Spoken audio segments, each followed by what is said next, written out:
Assalamualaikum warahmatullahi wabarakatuh. Al-Mustafa Muhammadin sallallahu alaihi wasallam summa ila sami wa dzurriyyati wa jalla syada salihin salakatul muqarrabin husan ila mu'alif hadzal kitab Basim As'ari Sangkul Husan labana wa madina jatina jatina sallallahu alaihi masyaihina husan ila mahadina asqiya malam talamizi wa asanti wa halim lillahi ta'ala laumul fatihah. Bismillahirrahmanirrahim. Alhamdulillahi rabbil alamin. Arrahmanirrahim. Maliki yaumiddin. Iyyaka na'budu wa iyyaka nasta'in. Shiratal mustaqim. Bismillahirrahmanirrahim. Halaman 25. Faslun fi dzikri imarati iqtirabi saati. Pasal tentang tanda-tanda dekatnya kiamat. Tanda-tanda menjelang datangnya kiamat. Kalau kiamat mau terjadi, kita nggak tahu kapan kiamat. Kanjeng Nabi pernah ditanya kapan kiamat, beliau mengatakan ya Allah yang tahu. Tetapi ada tanda-tanda, ada indikator yang kita bisa lihat. Wahya utawi imarati saati, tanda kiamat, iku kasiratun banyak. Ini kita masuk bab kedua ya. Kitab Risalah Ahli Sunnah wal Jamaah itu isinya 3. Satu tentang bid'ah dan kelompok-kelompok menyimpang. Yang kedua tentang tanda-tanda kiamat. Dan yang ketiga tentang alam kubur. Ada 3 pembahasan. Ini kita masuk di bab kedua di dalam Risalah Ahli Sunnah. Bab kedua menjelaskan tentang tanda-tanda datangnya kiamat. Minha, salah satu tanda kiamat, adamul musa'adi, tidak adanya orang yang menolong, orang yang nolongi, wal mu'awani, tegese nolong, alat dini, ngatasi agama.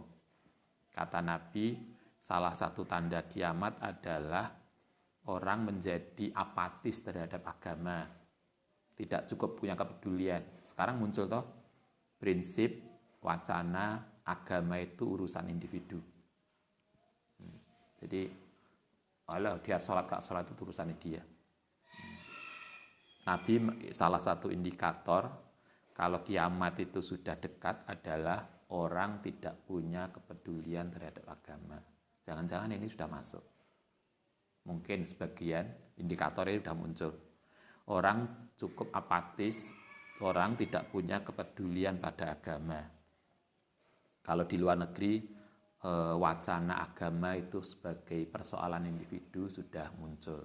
Jadi karena itulah agama, pemerintah tidak campur tangan urusan agama. Agama itu urusan pribadi. Sehingga antara satu dengan yang lain itu kita tidak boleh saling mengganggu.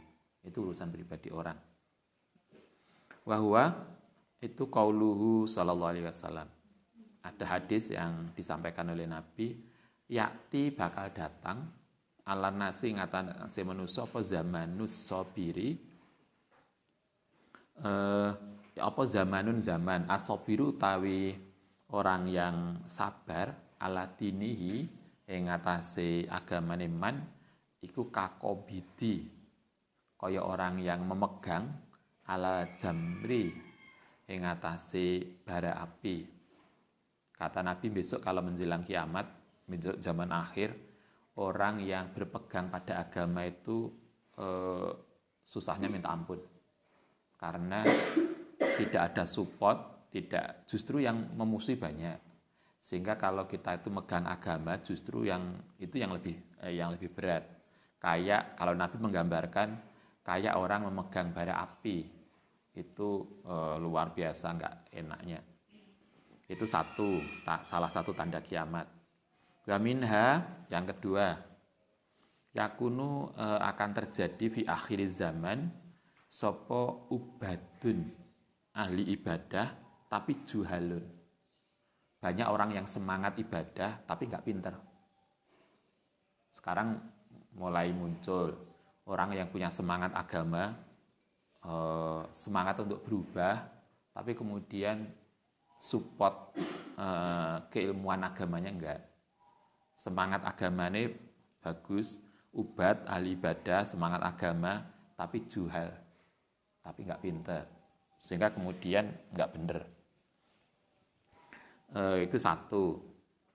Wa quraun, lan orang yang banyak iso maca Quran tapi fasikotun, perilakunya fasik. Mungkin kalau bahasa kita apa sekarang?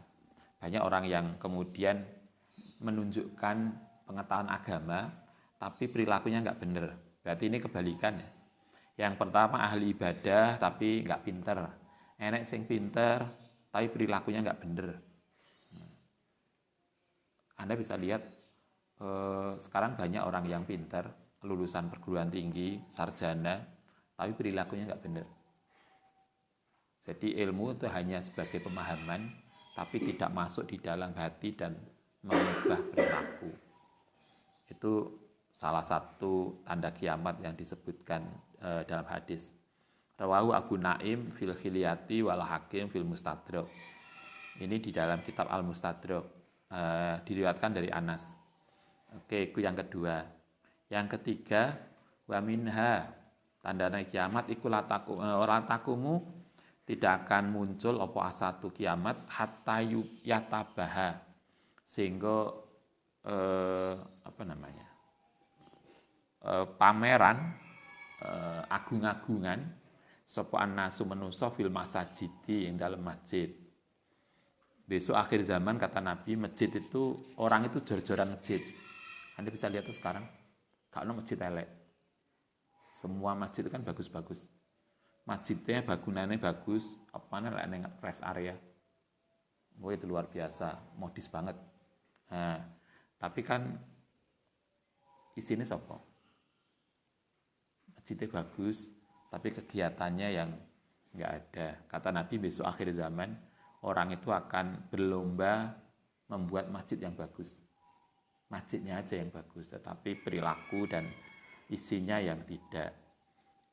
Tapi bukan berarti ini aja Ustaz, nggak usah gaya masjid, biar kiamatnya suwe. Ya enggak, tetapi itu artinya peringatan, warning untuk kita, kalau kita membuat masjid bagus, yaitu harus diiringi, diimbangi dengan kajian, dengan kegiatan yang baik di masjid. Jadi masjid itu dipakai. Dulu kan pernah tuh sempat jadi pembicaraan, masjid itu hanya dibuka waktu sholat. Jadi lah sholat ya dibuka, lah gak sholat kunci lagi. Kayak tempat ibadah lain. Dulu ada masjid-masjid yang hanya dipakai ketika sholat, sehingga habis sisa tutup. Tentu mereka punya alasan tertentu, tetapi kemudian masjid itu hanya untuk sesuatu yang tidak banyak manfaatnya. Oke, itu yang ketiga. Orang berlomba membuat masjid yang bagus, tetapi kemudian isinya yang enggak. Wa minha, tanda kiamat lagi, qati'atur rahimi. Qati'atur rahim? Memutuskan silaturahmi. Kayaknya ini yang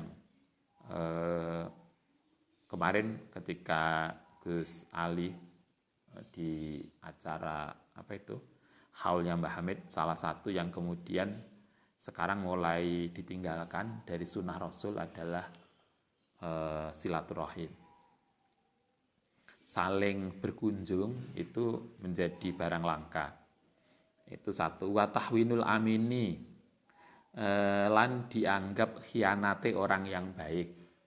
Orang yang baik, orang yang terpercaya justru dianggap orang yang khianat. Sebaliknya, waqtimanil khoini, orang yang khianat justru dianggap baik. Mirip dengan ini kayak ramalan Jayabaya. Nanti kalau zaman akhir, tuntunan akan jadi tontonan. Pengajian itu kan tuntunan, tapi kemudian dianggap hiburan. Sebaliknya, tontonan akan jadi tuntunan. Itu luar biasa loh, ramalan Jayabaya. Bahwa zaman akhir nanti tontonan yang mestinya hiburan itu justru menjadi panutan. Coba Anda lihat, sinetron itu kan hiburan, tapi siapa yang kemudian nggak mengikuti modis bajunya artis ya? Muncul kerudung baru, langsung tren di pasaran dan kita ikut. Seolah-olah kemudian apa yang terjadi di hiburan itu menjadi kiblat kita. Sementara pengajian, kajian, diskusi itu hanya sebagai peluang waktu senggang.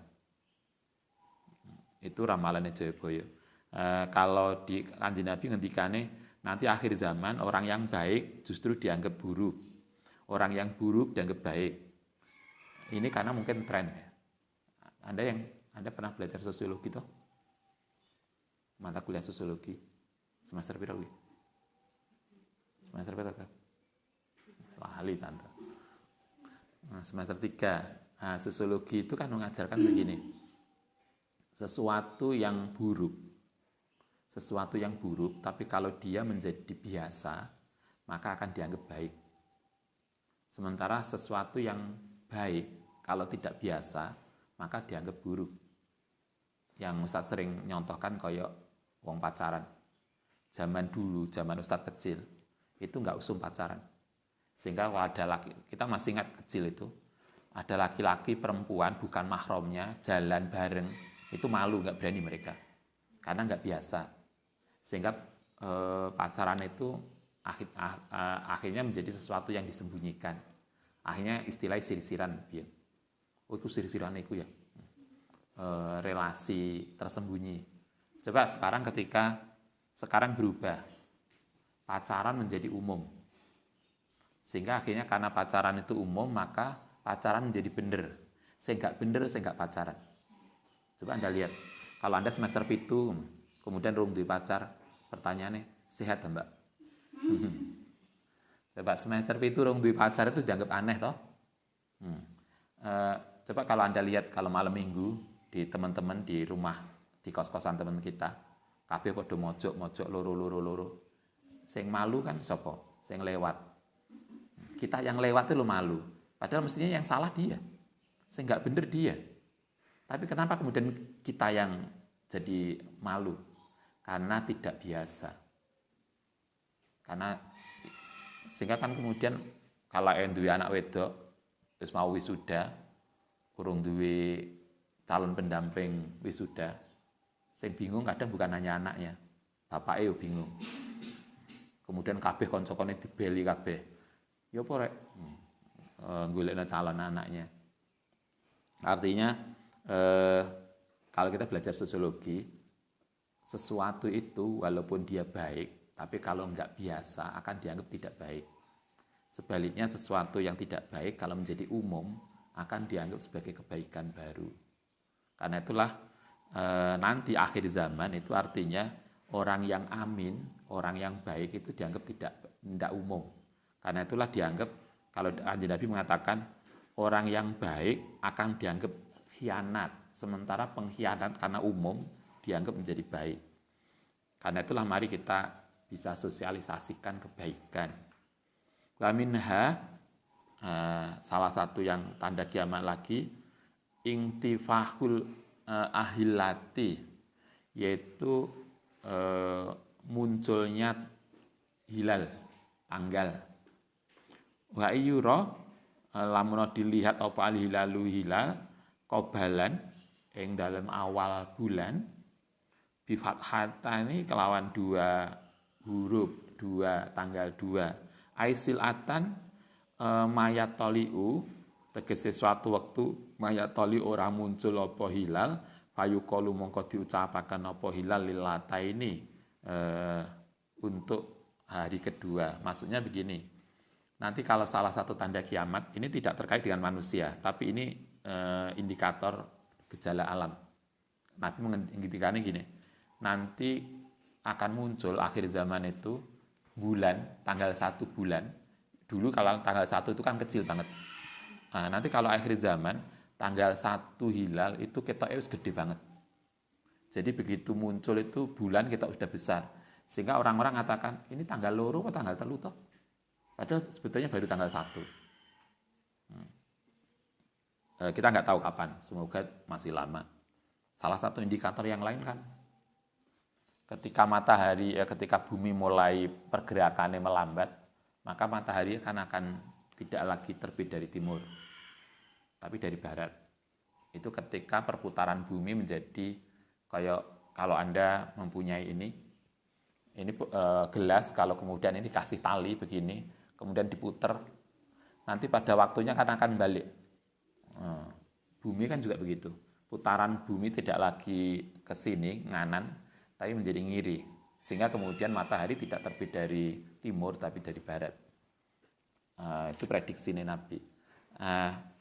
Prediksi yang lain yang disampaikan Nabi, nanti tanggal 1 Komariah, yang mestinya bulan itu kelihatan kecil, tiba-tiba tidak kecil, tapi besar. Dulu pernah tahu, dulu ingat ketika awal Ramadan atau awal Lebaran, itu kita berbeda pendapat. Ada yang Lebaran Senin, ada Lebaran Selasa. Kenapa? Karena hitungannya bulan berbeda. Sehingga ketika kita itu Ramadan, Lebaran yang kedua, kita melihat bulan itu sudah besar banget. Sebetulnya baru tanggal 1, tetapi hilal sudah tampak besar. Bahkan kemudian kita ikut tanggal 3. Itu beberapa kali sudah terjadi. Salah satu prediksinya Nabi itu terkait dengan fenomena alam. Sekarang kita lanjutkan. Minha, setengah saking tanda kiamat, yadhabu, hilang.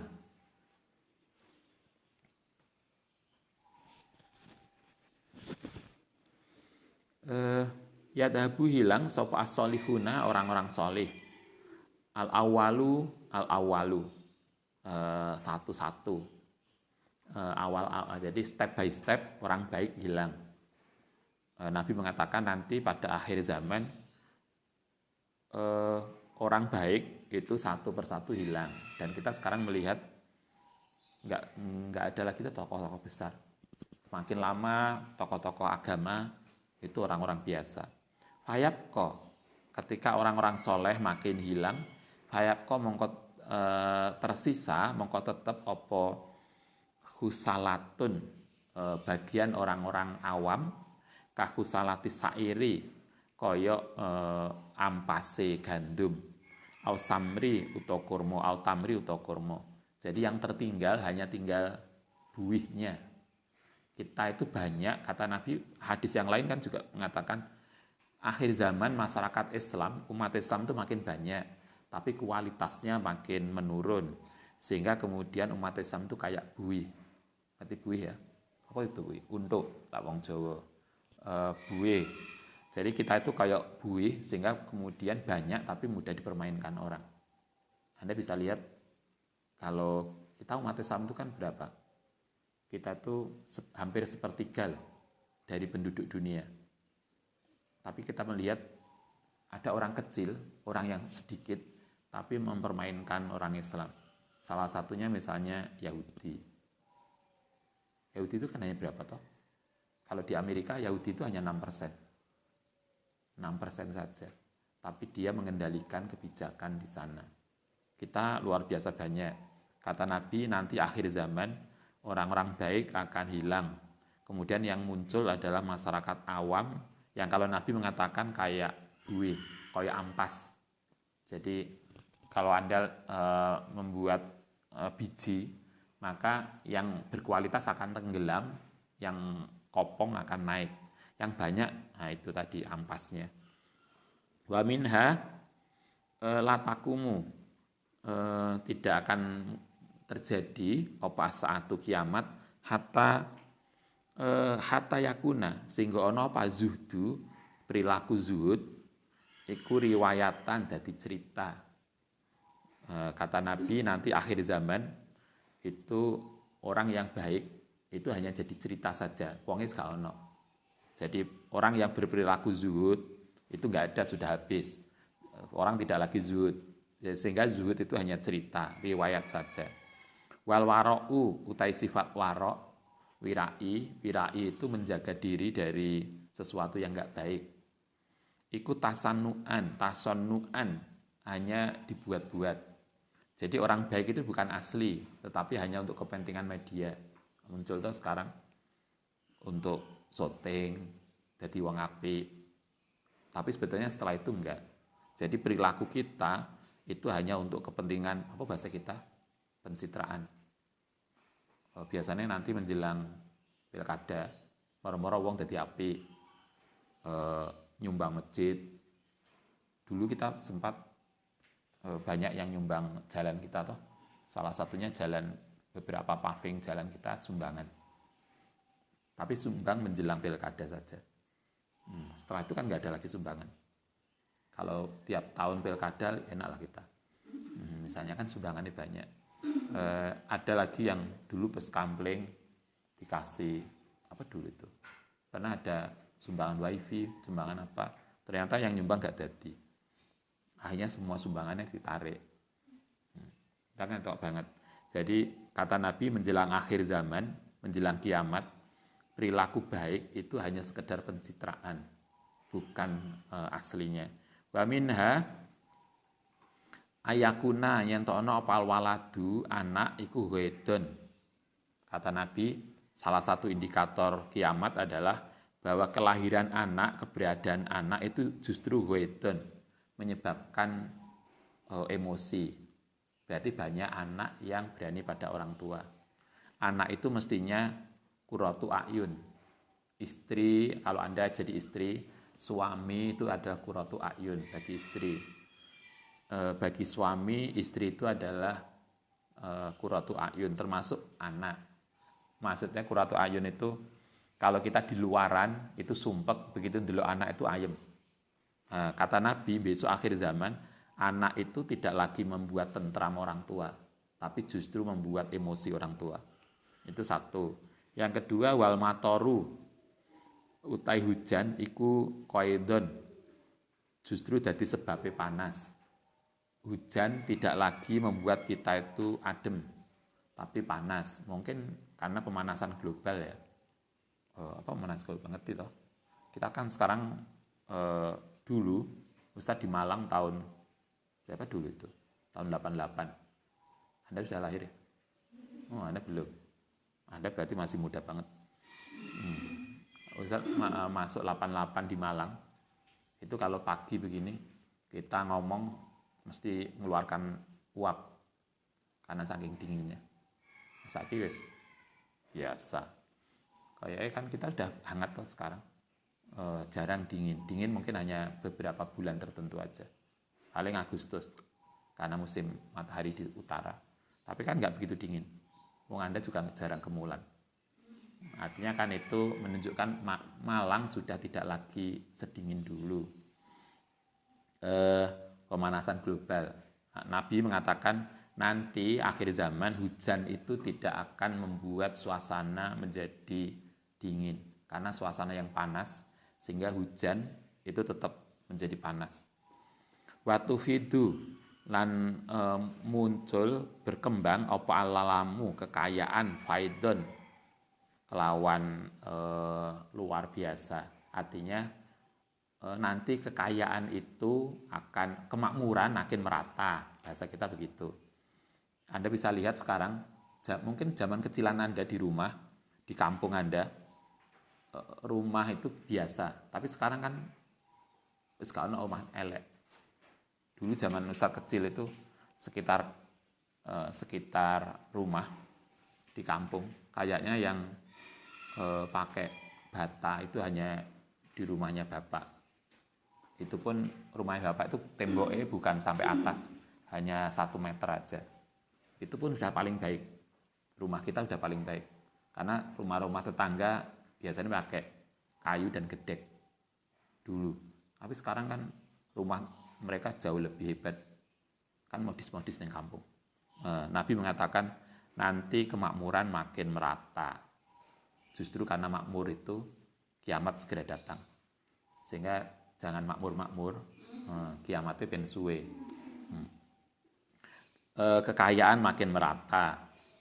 Wa minha latakumu saatu.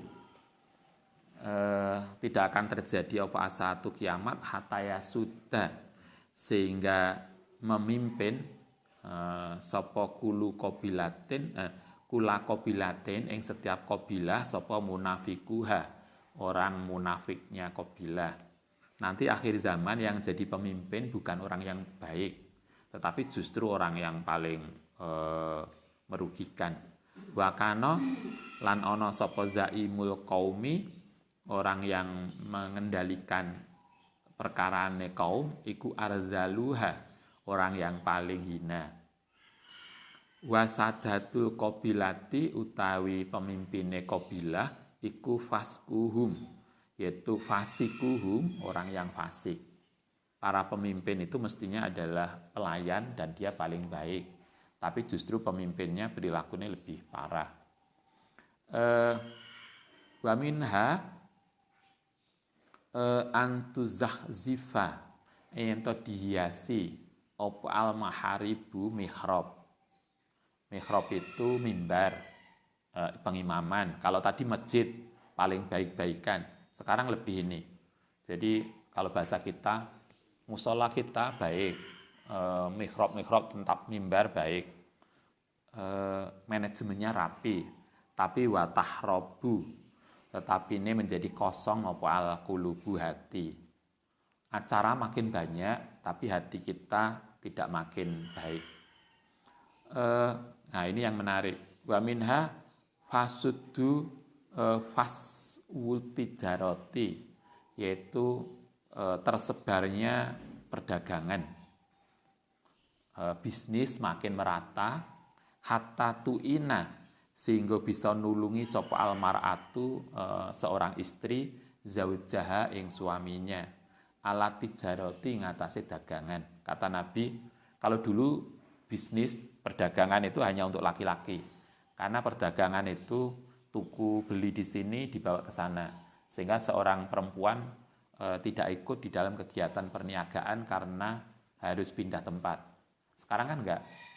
Sekarang dagang itu cukup dari rumah toh, sehingga yang bisa melakukan bukan hanya laki-laki dan suami, istri aja juga bisa, apalagi online. Wakot ul arhami, dan memutuskan silaturahmi. Ketiga, wa fasul kolami, lan tersebarnya tulisan. Tulisan makin banyak tapi perilaku tidak baik. Sekarang saya kira Anda sudah bisa melihat kita makin mudah mengakses informasi, tetapi justru itu tidak membuat kita menjadi baik. Contoh paling mudah, dulu zaman Ustadz tuh kalau nulis skripsi itu pakai ketik manual, tapi kemudian referensinya kita notok buku. Jadi gaya skripsi itu di depan notok buku. Kita bener-bener baca. Sekarang kan enggak. Gaya tugas saja enggak notok buku. Tinggal kopas. Jadi artinya mestinya sarana itu menjadi mendukung kita, tapi kan Nabi mengatakan tulisan makin banyak, artikel makin tersebar, akses informasi makin mudah, tetapi justru wadhuhurul syahadati, munculnya kesaksian bizuri, dengan bohong. Artinya tulisan makin banyak tetapi perilaku kita tidak makin benar. Karena itulah kemudian muncul plagiasi. Luar biasa kan Nabi prediksinya. Mestinya dengan mudahnya informasi, akses, itu kita makin kredibel. Karena delok buku, kemarin Ustadz tuh betapa kita mudahnya ya nyari buku. Kita nyari, ada buku yang penting banget. Kemudian tinggal searching, kita ketemu di sebuah perpustakaan di Eropa. Buku itu muncul dan bisa diakses gratis. Kalau Anda buat skripsi, Anda buat tesis, kan gampang banget toh. Tinggal nyari, Anda nyari literatur apa toh? Tinggal ketik, nanti di banyak perpustakaan online, kan kita tinggal, dan itu bisa download full text. Coba, tinggal moco. Tapi kan mestinya itu menjadi support untuk kita untuk menjadi lebih baik. Tapi nyatanya justru kemudian kita sering memanipulasi, copy paste. Dulu zaman mbah kita gak ono listrik, tapi mereka iso ngaji. Sehingga dulu kan orang-orang bayangkan nanti lah enak listrik lah enak, gak usah. Kita masih ingat dulu kecilan di rumah itu bapak pakai apa itu namanya, lampu petroma ngaji, hanya sampai jam 9 malam. Nanti setelah itu kita peteng. Setelah itu kan kita mikir kalau ada listrik enak. Ternyata kita punya listrik yo enggak menjadi lebih bagus. Padahal mestinya tidak begitu. Rawahu al-Imam Ahmad. Wa wasul kolami utawi lafat wasul kolam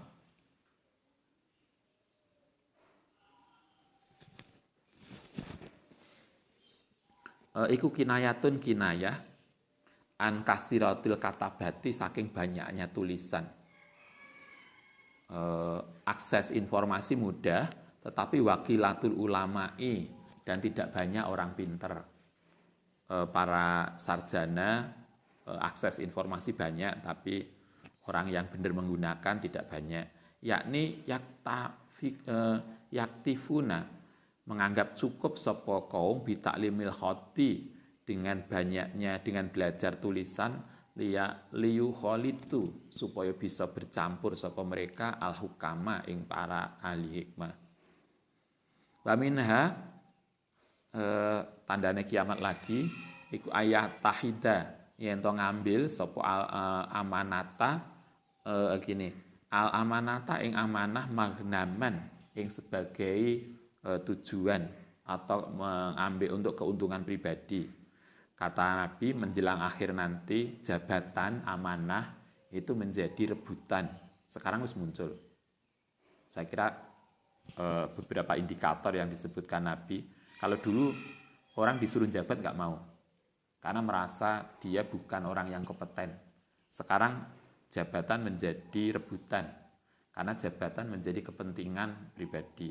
Nabi mengatakan nanti amanah jabatan itu menjadi magnaman, rebutan.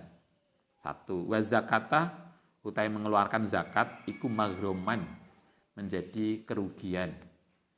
Ngetokno harta untuk agama itu hitungannya kalau saya bantu saya dapat apa? Bukan kemudian untuk agama tapi merasa rugi. Ini kayaknya udah muncul. Yang seterusnya wa ta'allamu lan belajar sopoman al ilma ing ilmu li ghairi dinin tanpa tujuan agama. Kata Nabi nanti kalau orang itu akhir zaman mereka belajar kuliah itu bukan untuk kepentingan agama. Saiki muncul kan? Saiki kuliah, apa tujuan kita kuliah? Salah satu yang paling banyak adalah nyari pekerjaan. Itu kan? Bukan lagi memenuhi perintah agama. Sama dengan Anda yang perempuan pakai kerudung, pakai jilbab. Tidak semua yang pakai jilbab itu memenuhi perintah agama.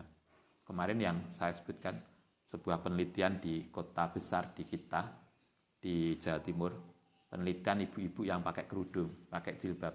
Apa motivasinya? Ternyata bukan melulu perintah agama, tapi karena biaya perawatan rambut itu lebih murah ketika pakai kerudung. Coba. Jadi lah pakai kerudung, rambutnya menjadi lebih terpelihara, sehingga biaya perawatannya lebih mudah. Kalau nggak pakai kerudung, berarti terbuka, biaya perawatan rambut lebih mahal. Artinya kita melakukan koyoke memenuhi agama, tapi sebetulnya ini bukan. Prediksi Nabi nanti menjelang akhir zaman, orang belajar ilmu bukan lagi untuk agama, tetapi untuk kepentingan lain. Oke, kita lanjutkan besok. Kayaknya gak kuat melek. Al-Fatihah.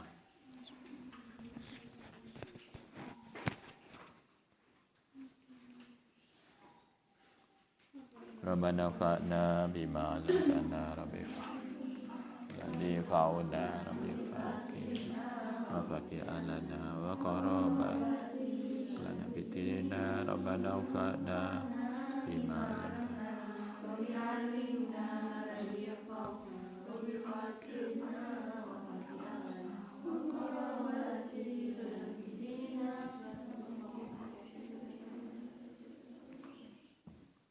Assalamualaikum warahmatullahi wabarakatuh.